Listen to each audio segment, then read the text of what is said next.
Então este é o desafio. E a palavra, o nosso versículo tema deste ano de 2024 se encontra lá no Salmo 119.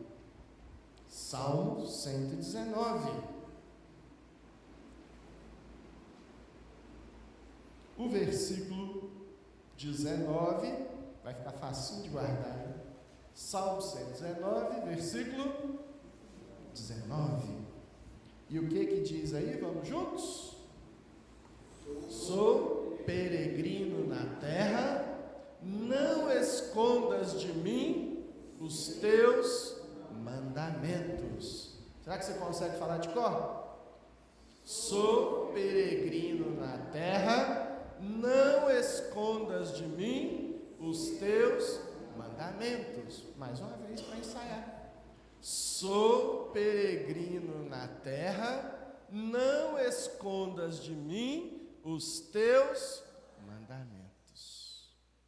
Sou peregrino na terra. Você se enxerga assim? Né? Você consegue olhar para a sua própria vida, para a sua realidade e pensar nisso? Não sei quantos aqui já tiveram oportunidade de sair do Brasil, mas como o Brasil é muito grande, basta você ir num lugar diferente. Por exemplo, saiu de Minas Gerais, tudo é diferente, irmãos, daqui. Tudo é diferente quando você atravessa a fronteira de Minas Gerais. Como diz, tem um comediante pernambucano, que ele mora aqui em Minas há muitos anos, Paulo Araújo é o nome dele, né? E aí ele fala do green card mineiro. A pessoa, para entrar aqui em Minas Gerais, ela precisa aprender o mineirês, ela precisa aprender os costumes, ela é tão diferente de tudo, né? Por exemplo, esses dias para trás, a nossa irmã Kelly estava lá nos States, lá nos Estados Unidos. E eu pergunto para você, Kelly, é assustador ou não é? Você estar numa terra estrangeira, né? Algumas das dificuldades, fala aí para a gente. Pode ser assim, em poucas palavras. Língua, por exemplo, né? A língua é uma das dificuldades, né? O que mais? É muito diferente, né? Tudo é muito diferente. O costume. Eu me lembro, certa vez eu estava lá no Paraguai fazendo um trabalho missionário, há algum tempo. E aí todo lugar que o ônibus no qual nós nos encontrávamos, ele parava, a gente começava a escutar as pessoas lá fora dizendo assim: tipa empanada gaseosa, tipa empanada gaseosa, tipa empanada gaseosa. Gaseosa, refrigerante, empanada, pastel, e tinha a tal da tipa, que era um biscoito feito lá. E aí, o missionário que morava lá falou assim: gente, eu não vou recomendar não, eu não sei como que é feito esse que eles estão vendendo aqui, mas o costume antigo do local demonstra que esse biscoito é amassado. Vai ver, esse é o tempero, né? Vai ver, essa é a diferença. Para a gente se acostumar com isso, não é fácil, não é? Para a gente se acostumar com algumas coisas que são diferentes da nossa realidade. Outro exemplo, agora esse até mesmo mais triste, aliás, muito triste. Salvo me engano, ontem ou antes de ontem, um casal, um espanhol e uma brasileira, que viajam o mundo afora de moto, eles foram abordados na Índia por 7 homens que espancaram o moço e estupraram aquela mulher, né? E eles estavam, graças a Deus, ainda permaneceram vivos e vão poder sair de lá e vão poder retomar a vida deles, mas estavam completamente atordoados com aquela situação. E uma das coisas que me faz pensar é que eles estão vivos, é que para aquele povo lá, talvez isso daí não tenha sido algo muito assustador, tanto que eles deixaram os dois vivos. Era algo talvez até comum, e a gente sabe, em muitos casos, é uma realidade ali, naquela nação. Mostrando para a gente que existem lugares que são totalmente diferentes daqueles que eu e você estamos acostumados. O modo das pessoas viverem, se comportarem, né? O modo das pessoas falarem. E exatamente isso, irmãos, que significa ser peregrino. É você estar num lugar que é você ser estranho ao lugar, ser estranho à língua, ser estranho aos costumes e aos valores daquela terra na qual você se encontra. Por exemplo, na Bíblia, há o relato de Abraão e Sara andando na terra das suas peregrinações, e de vez em quando eles chegavam em algum lugar que eles não tinham a menor ideia de como seria aquele povo, como aquele povo reagiria, como a Sara era uma mulher lindíssima, aos seus 75, aos seus 85, aos seus 90 anos de idade, ela era uma mulher lindíssima, e ele temia por sua própria vida de ser morto. Ele dizia para Sara, que era também uma realidade, ela era meia-irmã dele, dizia, diga para todo mundo que você é minha irmã, porque senão alguém pode vir e querer me matar para poder ficar com você. Exatamente porque eles tinham ali o temor de quais seriam os costumes daquele povo na terra estranha na qual eles se encontravam. E por mais, querido, que você se adapte a um local, por mais que você tente se integrar a uma terra estrangeira, sempre haverá alguém para olhar para você e dizer o seguinte, mas você é de onde? Até hoje é uma das primeiras perguntas que me fazem aqui em Passos, por exemplo. Eu vivi em muitos lugares na minha vida, e eu, como mineiro de Belo Horizonte, tinha uma maneira de falar. Me mudei, por exemplo, para o Espírito Santo. Chegando lá no Espírito Santo, todo mundo olhava para mim e ria e falava, ele é mineiro. Mas como é que eu pensava, como que eles sabem que eu sou mineiro? E aí alguns diziam, o mineiro fala cantado. E eu falava assim, mas mineiro não fala cantado. E aí eu passei alguns anos lá, toda vez que eu voltava para Minas, eu falava assim, gente, mas não é que o mineiro fala cantando mesmo? O mineiro fala cantado. Mas quando eu voltei para Minas, eu já não falava mais como eu falava antes, o meu sotaque mineiro, e já o sotaque capixaba também havia se misturado ali, e eu cheguei aqui, e todo mundo me perguntava assim, eu dava aula, né, os meus alunos em especial, pensavam, professor, mas você fala puxando R? De onde que você é? E eu pensava, mas é interessante, no meu entender, quem puxa o R é o pessoal do sul de Minas, e não o mineiro de Belo Horizonte. Mas eu até brincava, mas como eu sou minoria, né, nesta terra estranha, eu puxo R, eu sou de Belo Horizonte, é o que eu dizia a esses alunos. Mas por mais que eu hoje consiga falar porta, porteira, portão, carne, Carlos, né? E eu falo assim mesmo agora, aliás, eram as duas palavras que eu tinha mais dificuldade de entender quando eu me mudei aqui para Passos, carne e Carlos. Eu nunca consegui entender as duas, eu sempre achava que, às vezes pelo contexto eu conseguia, né? Mas nem sempre eu dava conta. Mas hoje eu já penso que fala assim, mas quando eu estou falando com alguém que é daqui, essa pessoa já olha para mim e fala assim, mas você é de onde? Isso depois de perguntar quem que é seu pai e sua mãe, é claro, né? que é a nossa pergunta tradicional aqui da região, né?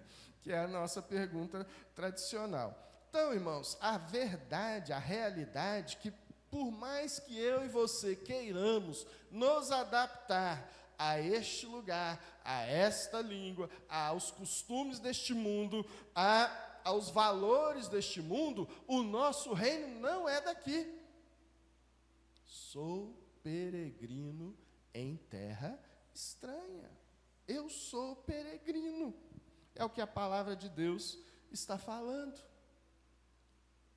Por mais que eu queira me adaptar, por mais que eu queira me parecer com este mundo, eu não vou conseguir. Você não vai conseguir. Teu lugar não é aqui. Você precisa entender isso quanto antes na sua vida. Mas existe uma outra questão, que ser peregrino é enfrentar um dilema. Qual que é o dilema?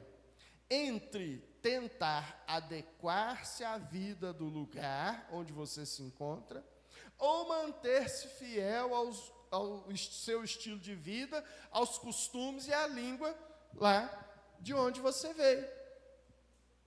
De que jeito agora eu vou viver? Eu estava até contando para os irmãos, dia 29 de fevereiro agora, nasceu uma sobrinha neta, né? Neta da minha irmã, lá nos Estados Unidos. O meu sobrinho já mora lá há alguns anos, casado com uma americana, e eles já têm uma filhinha, nasceu agora uma segunda filha. Dia 29, privilégio tremendo, vai fazer aniversário só de 4 em 4 anos, vai ser uma bênção para a vida dela, né? Mas eu me lembro de algum tempo atrás, a outra menininha dele já tem uns 2 anos, né, Limar? A Alice já tem uns 2 anos, aproximadamente, e a preocupação dele era a seguinte, falando para a gente assim, tia, manda aí alguns vídeos, algumas histórias bíblicas, alguns livros, que eu consiga transmitir o Evangelho para a Alice na língua portuguesa. Porque eu quero que ela aprenda a língua portuguesa. Eu quero que ela consiga se inserir, né? E agora, não só ela, mas a sua irmãzinha também. E esta é uma preocupação que eles têm. A minha família, por exemplo, antepassada, veio para o Brasil e parece que eles agora já vão comemorar aí cerca de 200 anos da colonização alemã ali na cidade de Friburgo, e foi quando chegou o navio, e vieram para cá. Mas eles não tiveram essa preocupação. O máximo que eles puderam se inserir na realidade brasileira em vários aspectos. Um exemplo disso é que, por exemplo, se me perguntar qualquer coisa em alemão, eu não vou saber te falar, porque o propósito deles era se estabelecerem no lugar onde eles estavam e ali ficar. Então esse é um dilema. Eu me adequo à vida do lugar, ou eu tento manter-me fiel ao estilo de vida e aos valores da terra de onde eu vim. E o que envolve isso, irmãos? Envolve aquela necessidade constante que eu e você temos de aceitação. A gente quer ser aceito onde está. Todo mundo que veio para essa igreja veio com o propósito de ser acolhido, de ser abraçado, de ser recebido, de ser cuidado. Não é assim? Todos nós viemos com este propósito para cá. Nenhum de nós veio achando que não precisa. Ninguém precisa se importar comigo, ninguém precisa me notar. Não, todos nós queremos estar sendo acolhido. Então, essa sensação de que ninguém gosta de se sentir estranho ou inadequado é uma realidade que muitas vezes nos faz querer tentar adequar a nossa vida ao estilo de vida deste mundo. É muito estranho, por exemplo, na cabeça de muitos jovens dentro da universidade, olhar para alguns jovens que estão lá reunidos para, por exemplo, ler a Bíblia. E talvez na cabeça do jovem que está lá lendo a Bíblia, olhar e falar assim, todo mundo vai olhar para mim aqui dentro dessa universidade lendo a Bíblia e me considerar um quê? Um ET. Eu queria essa palavra. Sabe por quê? que eu queria essa palavra? É porque lá no Salmo 119, versículo 19, quando o salmista está dizendo: eu sou peregrino na terra, a palavra original dá essa ideia de alien. Eu sou como se fosse um alien. Eu não sou dessa terra. Eu não sou dessa terra. E é exatamente esse o dilema que vai passando na nossa vida, no meio da nossa família, no nosso local de estudo, no nosso local de trabalho, no meio da vizinhança, entre os amigos. Ou eu me adequo totalmente a este mundo e ali me sinto acolhido por ele, ou mantenho os meus valores, mantenho o meu estilo, a minha linguagem e aquilo que eu tenho como mais precioso, que é a fé no Senhor Jesus Cristo. Nós somos estrangeiros neste mundo, querendo você ou não. E por mais que você tente se adequar, até o teu inimigo espiritual das almas, o diabo, ele vai te acusar e dizer assim: mas você está aí, você fala que é crente, fala que crê em Deus, mas está vivendo uma vida toda torta. Você fica aí tentando, abraçar os dois mundos, e ele vai te acusando, porque esse é o papel dele, é te acusar e te mostrar. E o apóstolo Pedro, melhor dizendo, lá na primeira carta de Pedro, no capítulo 2, ele diz assim: amados, exorto-vos como peregrinos e forasteiros que sois, a vos absterdes das paixões carnais que fazem guerra contra a vossa alma.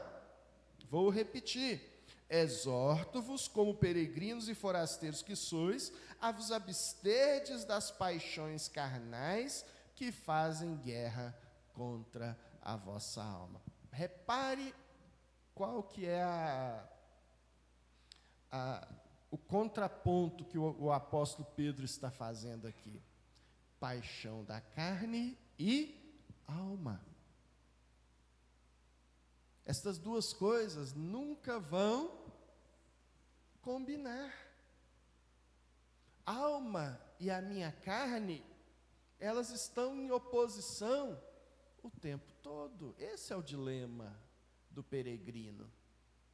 É desta forma que, como peregrino, eu e você, vamos estar o tempo todo tendo que refletir o que eu quero da minha vida, para que lado que eu vou.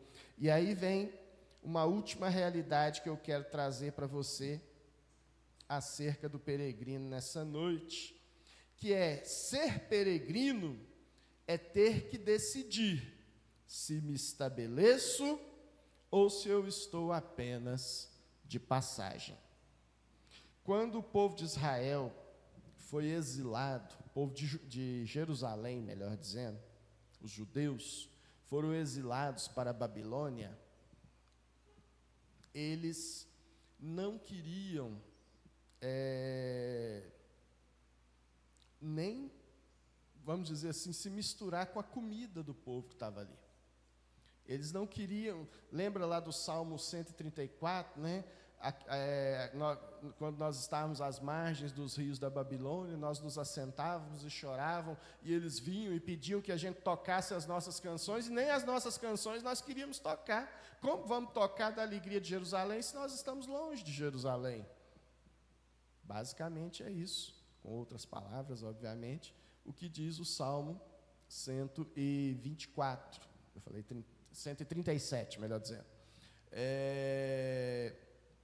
E é exatamente essa ideia que eles tinham. Nós não podemos nem nos estabelecer, ao ponto que Jeremias teve que orientar o povo e dizer assim: olha, trabalhem, construam casas, casem-se e deem-se casamentos. Sabe por quê? Porque o tempo que vocês ficarão aqui será longo. O tempo da peregrinação aqui será longo. Então não parem a vida, mas não se torne um babilônio. Essa que é a grande questão.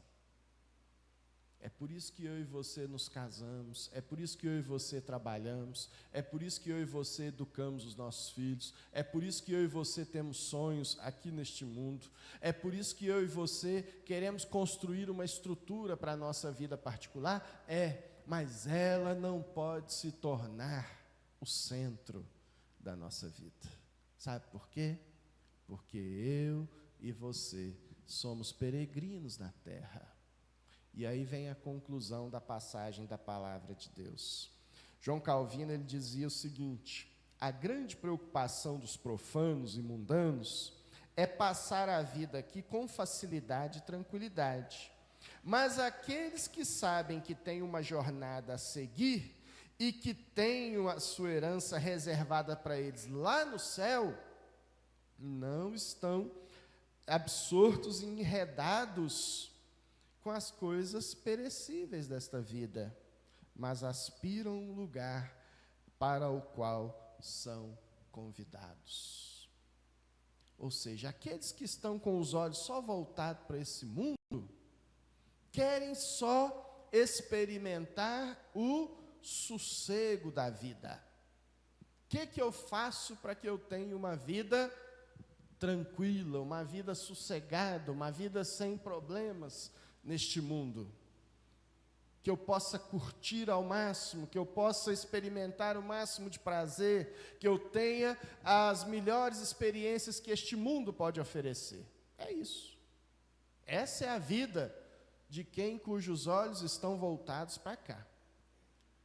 Mas conforme diz o apóstolo Paulo aos Colossenses, lá no capítulo 4, dizendo assim, levantar os olhos para as coisas lá do alto, e não as que são aqui da terra, o peregrino, aquele que não é deste mundo, aquele cuja linguagem, cujos valores, cujos hábitos, cujos costumes não são desta terra, irmãos, e que por mais que tente se adequar, sempre será um estrangeiro, este está com os olhos voltados para o céu.